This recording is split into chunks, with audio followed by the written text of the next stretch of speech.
Welcome to the Los Angeles Auto Show. We're here in the Hyundai booth and they have some exciting stuff here. First of all, the Envision 74, that's the concept vehicle. This is what the DeLorean was actually designed after. It's hot. Will it make it into production? Most likely not, but it's a great example of what Hyundai is able to do. But they did introduce something that will be available to you and me, and that is a new member to the IONIQ family, and that's the IONIQ6 that we have right here. You know that I have an IONIQ5, so this one's gonna be really interesting.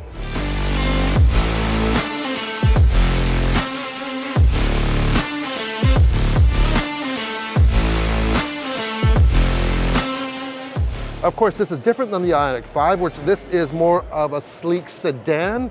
The wheelbase is kind of in between. It's 2 inches larger than the EV6 from Kia and 2 inches shorter than the IONIQ5. But you can see it's sleek, and it's so sleek. This is the second most aerodynamic vehicle in production right now. And because of that, you get some huge savings in range.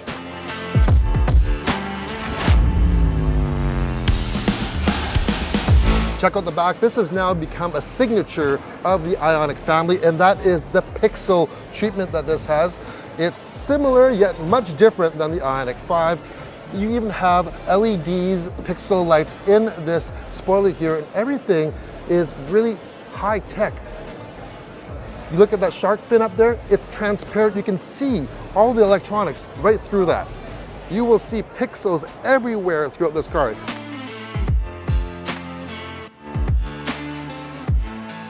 You know, there's a lot involved making the second most aerodynamic production vehicle in the world, and it's not just make a round shape. There's a lot more to it. One thing that really interested us at the start of the project was how do you visually communicate efficiency? How do you have a functionally efficient vehicle which stands out and doesn't look like anything else on the road or anything else we do? Two of the key attributes are about being unique, but also ethics. And so that phrase that came up, ethical uniqueness, was something we kept on driving into our guys. So the design briefing for this car was all about how do we have that unique functional aesthetic. And we literally started with images printed out of streamlined trains, planes, Raymond Loewy Coke machines, what looks efficient, dolphins, sharks, peregrine falcons. And that was part of the story. Look at nature, how does it solve fluid efficiency? And that's where we got into this single curve. Because what that also does is stretches the cabin as far as we can. So stretch the cabin, side view, the silhouette is the most important. And that should work because it works in nature. So then with our aero guys, we started getting the fundamental architecture into this boat tailing character. As soon as we got into a good zone, quite early around the 0.23, 0.24, you know in the last refinement you're going to get down the last 10%. So the wing mirrors take us to 0.22, with 0.21 without the wing mirrors. In Europe we have the camera system, which gives us lower drag. So the reason the number's different here, 0.22, because of the wing mirrors, which we're not legally allowed to have cameras in this market. That's life. But for us still, we're super happy with the figure. What does it give us? More range. We have 100 kilometers more range compared to IONIQ5 with the same size battery. But that was our challenge. Can we get the EGMP down that low? We have a fantastic aerodynamics team. So I'd have to say it's not designed in the wind tunnel. It's designed with the wind tunnel guys, because the thing they're saying to us is, we don't want to change the design. We just want to refine your design to make it work. And so nature-inspired, single curve side view, the spoiler at the back. We wanted a really super flat spoiler like the Prophecy show car. It works, but we need a little bit of curvature in rear view and in top view a little bit of curvature, because that's where you need to separate the airflow. And we said, we'll do exactly what you need for that spoiler. So we have a spoiler, so it's got that little bit of curve off it, but that's the back of the car. If we come to the front of the car, for good aero, you need a low nose. So our job at the front of the car, we really try to force this down as far as we could, stretch the front overhang, force it down so we're pushing as much air over the top as we can. A lot of people ask about this black band. Why the black band? Really simple. We wanted to hide all of these sensors into one unit. We do that on IONIQ5 too, between the headlights. That's all a sensor pack. And when IONIQ7 comes, there's a new interpretation of that black sensor package which will be coming through. But on IONIQ 6, the black band does two things, or three things. It connects the sensors, it gives us width in front of you, but also breaks up the height, so it even looks visually lower. So all of this is closed, the flaps open when we need them for cooling the battery pack, and then we've got the air curtain intake here with something which is so small and so effective. This is what you hear about the gap closer. We were talking to the aero guys that the enemy of aero is gaps and non-flushness. So we said, well, how about we close the gap? We don't need this clearance at the front here. This gives us 4 counts of aerodynamic improvement, 4 thousandths, which doesn't sound like much, but it got us down to 0.21. But just by adding this little piece here, which doesn't work at the rear wheel because we have turbulence already. But here we attach the flow that little bit further, bridges onto the wheel and carries on. And that's the story at the front of the car of aero. Of course, any air underneath the car is smooth underside as well. Getting some contouring. We have to get up over the suspension towers.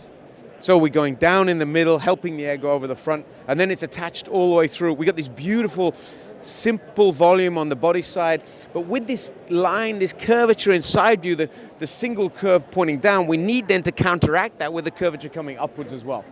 So it doesn't look, so it looks more balanced. And so we do this deliberately, then we break up the height even more by having the contrast cladding, which like IONIQ 5, there are 2 colors. One is a dark color package on the light cars, and on the flip it for the other color cars. But really simple body section. We want to just keep it really pure, really clear. And obviously flushness, so flush door handles when you don't need them. And the flow stays attached all the way through the back. And at the rear end of the car, what you're trying to do is create the smallest cross-sectional area where the flow detaches. So if you follow the airs coming down, it detaches through here. This little winglet here, turned upside down, it's like the wingtip of a plane, but turned upside down. It just stops the vortex underneath the spoiler here. All the rest of the air flicks off the ducktail spoiler. Then you've got separation line, separation line down through here. So we're closing that area. If we could have had an infinitely long rear overhang, you just get it smaller. But we have factories, you have to fit cars down and they can't be that long. Literally, that's the issue with the length. We can only fit certain length cars down the production line. So that was a big discussion of us. So how big can we go so we can still fit the car on the line to get the longest? We wanted more plan shape at the front. We would have extended, ideally, the front even more if we could have. But that's the main story on the exterior. Since this is a sedan, it does have a trunk opposed to a hatch. You have an idea of how big it is with this 31-liter backpack here. It does have hydraulic struts, but it is not power operated. But yeah, lots of room. Opening's fairly large, and you do have 2 manual releases for folding the rear seats down. Lift up the floor. There is a little bit of a cavity here, but there is no spare tire. On the inside, it's similar yet very, very different than the IONIQ 5. First thing you notice is the door panel. There are no buttons or switches on here. All that gear is now in this center bridge type of console. You have this beautiful Bose speaker grille that kind of takes up that whole area here. And just like the IONIQ 5, I like how you can grab anywhere along that door area. Yeah, ambient lighting, 64 different colors, so different combinations you can do with this for ambient lighting. You can make it so it coordinates with what drive mode and what speed that you're going as well. Now, in the European and Asian markets, where these winglets here you see are, they would actually have a monitor there for digital side view mirrors. We do not have those in North America, unfortunately. Speaking of displays, we have 2 12.3-inch displays. They look as one. I love the bezel around it. A lot of you know that on our IONIQ 5, I'm not a fan of that white bezel. It has that retro look, but this, to me, just looks a lot better. And on the steering wheel, you see the 4 dots, which is Morse code for H.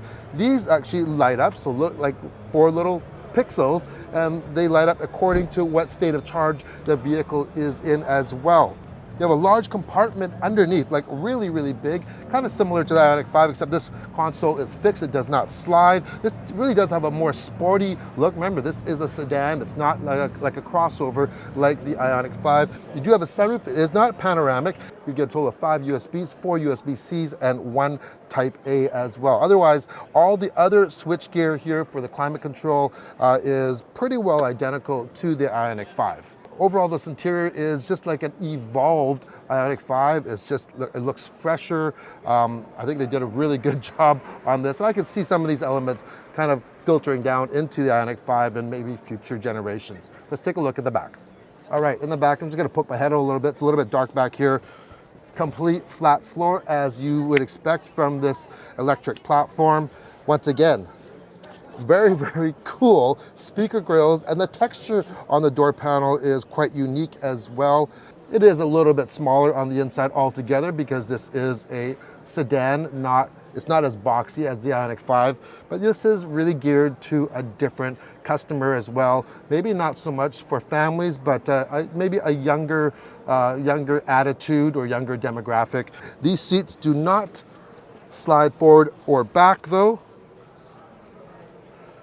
but it is comfortable. Look how much room I have here. Now, Hyundai has put a lot of thought into the materials used for the interior of this IONIQ 6, and a lot of it is very sustainable. A lot of sustainable materials on the IONIQ 5 and also IONIQ 6. So a lot of our carpets, our headliner, or even the door panels, we use a lot of wood fibers. So we use like a chipped stone grains or like a sugarcane fibers. And right now it's not like 100% sustainable material because the crush requirements and safety and everything, it dictates certain durability and the hardness. But we are slowly increasing the mix so that eventually we can achieve 100% sustainability, as well as we like to make our vehicles components biodegradable perhaps, or easy to upcycle or recycle. Well, there's your first look at the new Hyundai IONIQ 6 from the LA Auto Show. What do you think? Leave a comment below. You know what I think? It's definitely a very welcome member to the new IONIQ family, and I can't wait to see more of what Hyundai has in store for this EV family.